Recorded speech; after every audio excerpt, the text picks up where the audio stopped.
Cuando era niño, mi papá tenía una segunda familia en nuestro sótano. Al crecer, pensé que todos tenían una segunda familia en su sótano. En retrospectiva, entiendo lo ridículo que suena, pero era todo lo que había conocido. Sabía que cada noche, mi papá guardaba las sobras de la cena con papel de aluminio, se levantaba sin decir una palabra y llevaba el plato al sótano. Escuchaba desde mi habitación mientras bajaba pesadamente los escalones chirriantes, contenía la respiración para escuchar los murmullos ahogados de su saludo. Sabía que todas las mañanas bajaría las escaleras para despedir a su segunda familia antes del trabajo, luego me besaría en la parte superior de la cabeza y me alborotaría el cabello mientras salía. Sabía que cada Navidad bajaría las escaleras con un saco lleno de regalos en un traje de Papá Noel. Sabía que mi papá tenía una segunda familia en el sótano, y parecía tan normal que pensé que todos los demás también. Nunca olvidaré la primera vez que le pregunté a mi mamá sobre ellos. Era joven, quizás 5 años, cuando finalmente encontré las palabras para preguntar: «Mami, ¿por qué no puedo jugar con la gente del sótano?».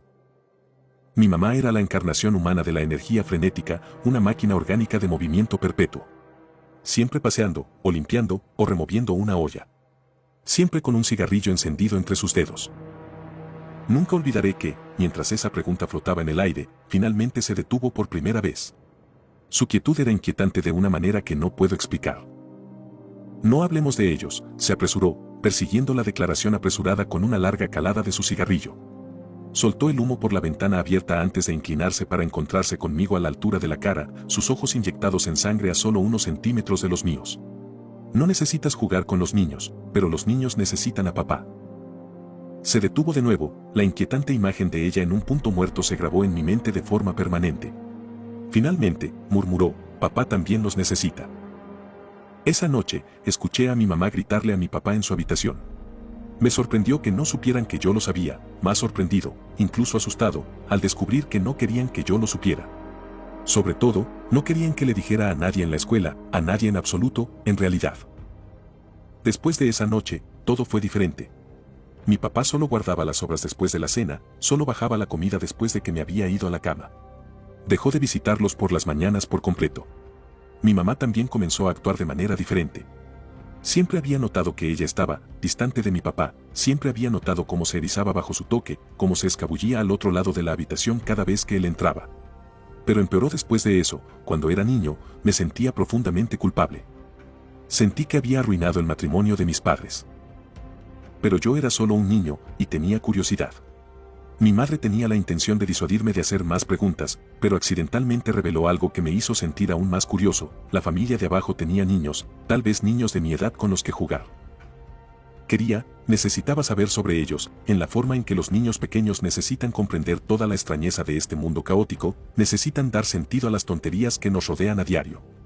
Las tonterías a las que nos acostumbramos cuando somos adultos pero con las que luchamos sin cesar de niños, como un rompecabezas o un acertijo o un juego de palabras en una prueba de matemáticas sobre la compra de 80 sandías. Otro cambio después de esa noche crítica: la puerta del sótano estaba equipada con una cerradura resistente. Aún así, necesitaba saber, hay algo terriblemente espantoso en descubrir que una familia del segundo sótano es anormal, algo aún más horrible en no saber quién o por qué.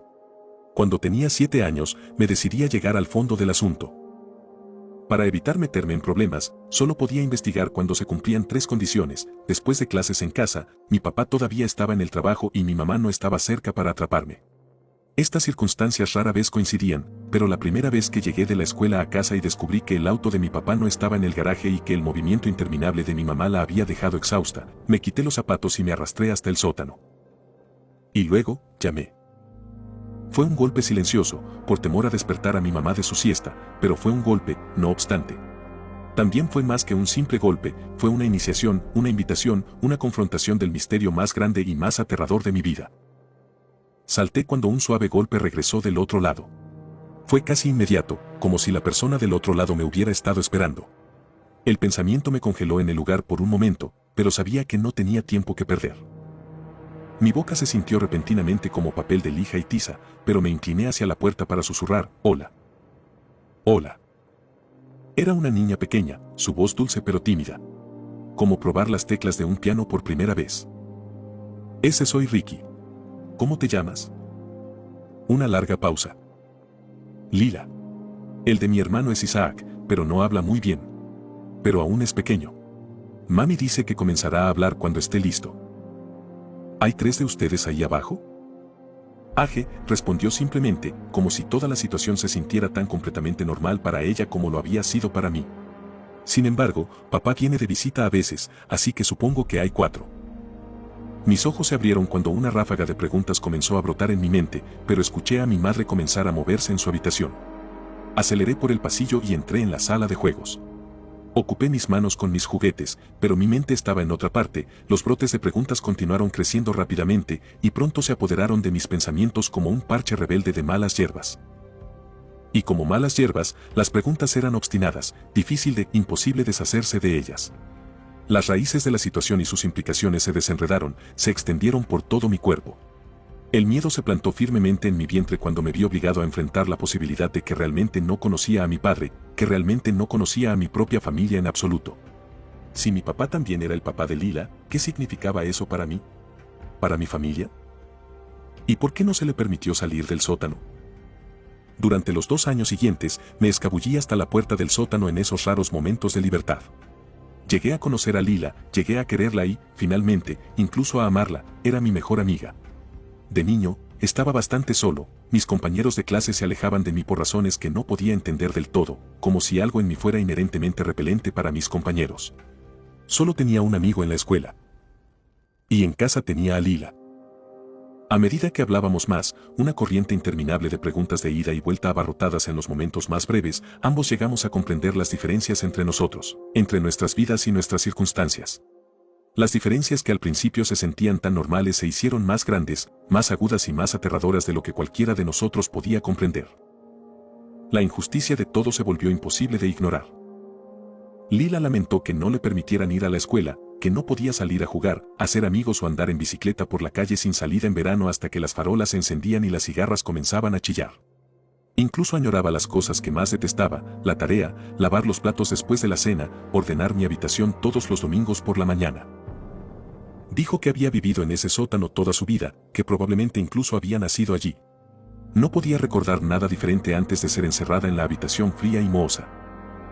Me avergüenza admitir esto, pero, finalmente, no pude manejar la culpa que sentía por vivir la vida que Lila nunca tuvo, nunca podría tener en mi mente. Era tan joven, tan ingenuo. Yo no sabía cómo manejar la situación, así que hice lo único que se me ocurrió. Dejé de intentarlo. Dejé de visitar a Lila. No más intercambios secretos y susurros, no más golpes rápidos en la puerta solo para hacerle saber que yo estaba allí, que alguien estaba allí para ella. Días, semanas, meses y años pasaron sin que Lila dejara mis pensamientos por completo, pero con su existencia en cambio, compartimentada. Confinado al sótano de mi propia mente. En casa, era más difícil mantener los pensamientos sobre ella encerrados. Cuando mi papá le traía la cena horas después de mi hora de acostarme, me encontraba despierto y calientito en mi cama. A veces la oía gritar. A veces oía que la bandeja caía al suelo y el plato se rompía con el impacto. A veces la oía llorar, sollozos terribles y dolorosos, mientras montaba nuevos juegos de Lego en la sala de juegos. A veces ella gritaba mi nombre. Nunca me perdonaré por esto, me odio por eso, y lo merezco, pero la ignoré todas las veces. Sin embargo, lo peor de todo fue cuando empezó a llamar. Estaba terminando mi tarea de ciencias para el día cuando llegó el primer golpe. Un golpe silencioso, pero un golpe, no obstante. Una iniciación, una invitación, un enfrentamiento. Mi sangre se heló cuando me di cuenta de dónde venía, de quién venía. Me subí a mi bicicleta y no llegué a casa hasta que la cena estuvo en la mesa. Esa noche, escuché a mi papá gritarle a Lila por primera vez. Le gritó que la golpearía. Cuidaba de ella, de su hermanito y de su mamá, y eso solo podía hacerlo si ella se quedaba en el sótano, si se quedaba callada. Sin embargo, no la convencieron, y sus golpes solo se hicieron más frecuentes y más fuertes. Yo tenía unos 10 años por entonces, así que tenía un poco más de libertad, toda la libertad del mundo, en comparación con Lila. Evité mi casa a toda costa, solo volvía por las noches, donde los golpes me saludaban de inmediato. Para entonces, se trataba menos de tocar y más de empujar el peso total de su cuerpo contra la puerta.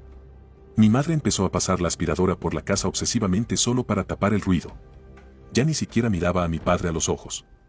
Me imaginé los moretones floreciendo en el hombro de Lila, arriba y abajo a lo largo de su brazo. Si le dolía, no lo sabía.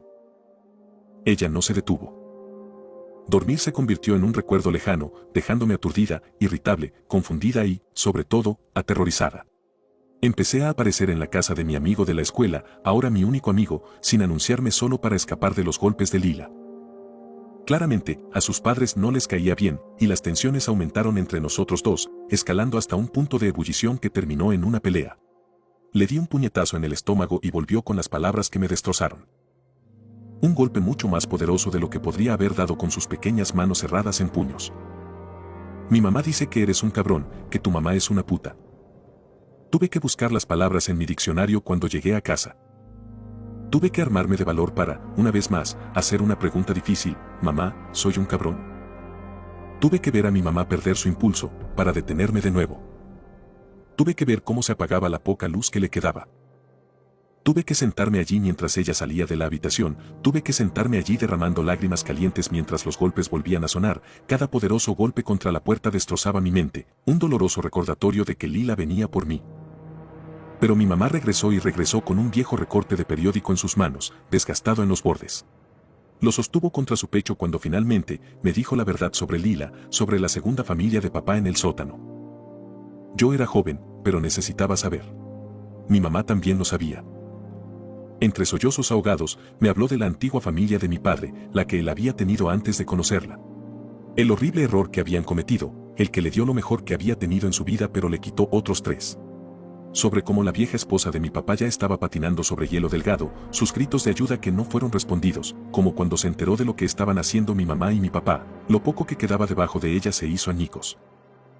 Sobre cómo no podían saberlo, pero sobre la culpa que cargaba a pesar de todo, como una mochila pesada, mamá.